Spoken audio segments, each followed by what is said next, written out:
Tanpa hormon tersebut, kamu tentu beresiko terkena prolaps uterus. Untuk menghindari resiko terjadinya prolaps uteri, kamu bisa mencoba tips berikut ini.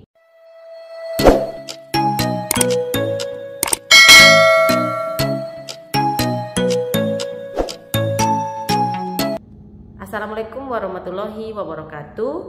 Rahim biasanya tertahan di dalam panggul oleh otot panggul dan juga ligamen.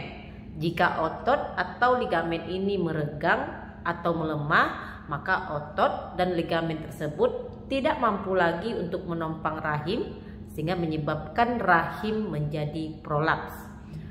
Prolaps uterus terjadi ketika rahim melorot atau tergelincir dari posisi normalnya dan masuk ke dalam vagina atau jalan lahir. Prolaps uteri mungkin tidak lengkap atau lengkap.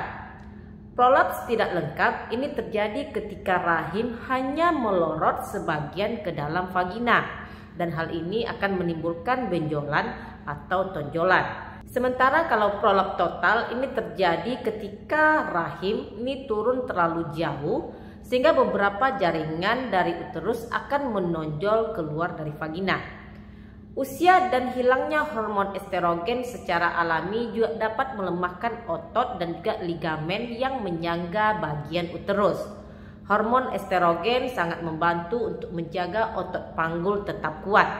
Tanpa hormon tersebut, kamu tentu beresiko terkena prolaps uterus. Makanya prolaps uteri ini paling sering menyerang orang-orang setelah menjalani fase menopause yang pernah melahirkan 1 kali atau lebih secara pervagina. Pada prolaps uteri ringan biasanya tidak memerlukan pengobatan. Namun pada kasus-kasus prolaps uteri yang parah mungkin akan membuat sulit untuk buang air kecil atau buang air besar secara normal.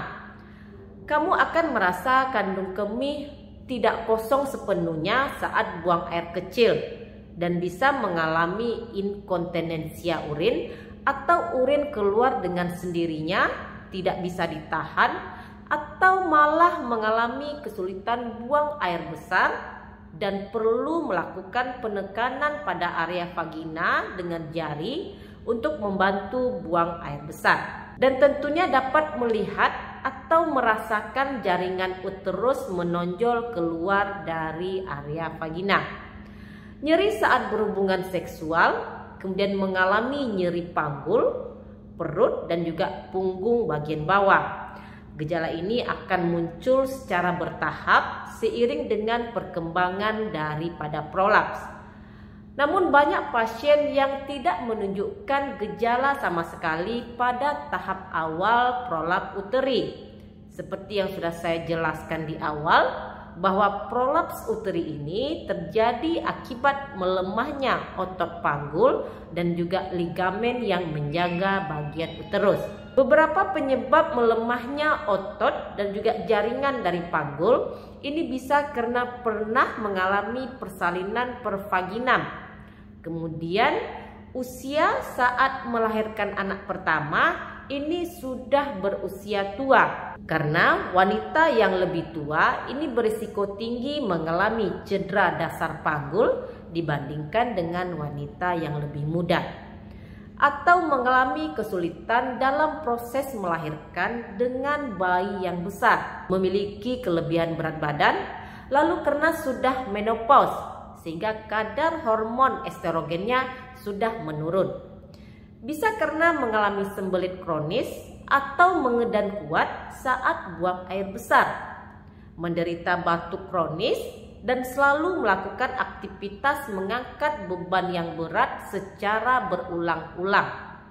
Untuk menghindari risiko terjadinya prolaps uteri, kamu bisa mencoba tips berikut ini. Untuk mencegah sembelit, minumlah banyak air putih dan makanlah makanan yang berserat tinggi seperti buah-buahan, sayur-sayuran, kacang-kacangan, dan juga biji-bijian. Kemudian hindarilah mengangkat barang yang berat. Namun jika kamu harus mengangkat beban yang berat, lakukanlah dengan teknik yang benar.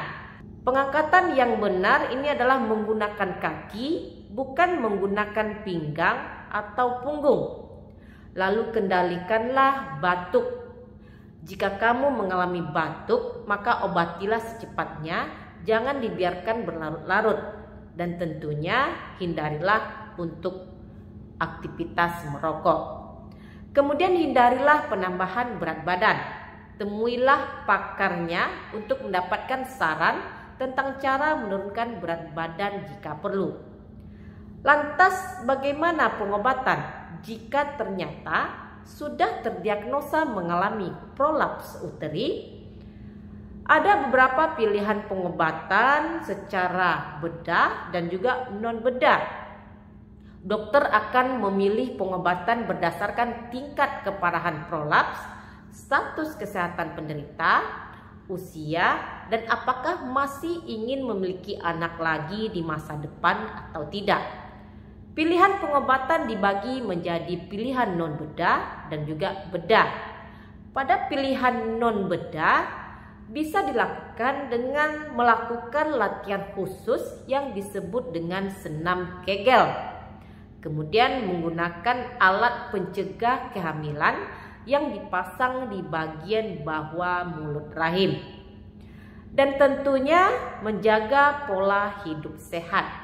Sementara pada pilihan bedah, ini bisa dilakukan dengan tindakan histerektomi atau dengan perbaikan prolaps tanpa dilakukannya histerektomi. Histerektomi ini merupakan suatu tindakan pembedahan yang dilakukan dengan mengangkat organ uterus. Terima kasih sudah menonton video saya kali ini. Jangan lupa untuk di-like, komen, dan di-subscribe. Dukung channel ini agar lebih berkembang.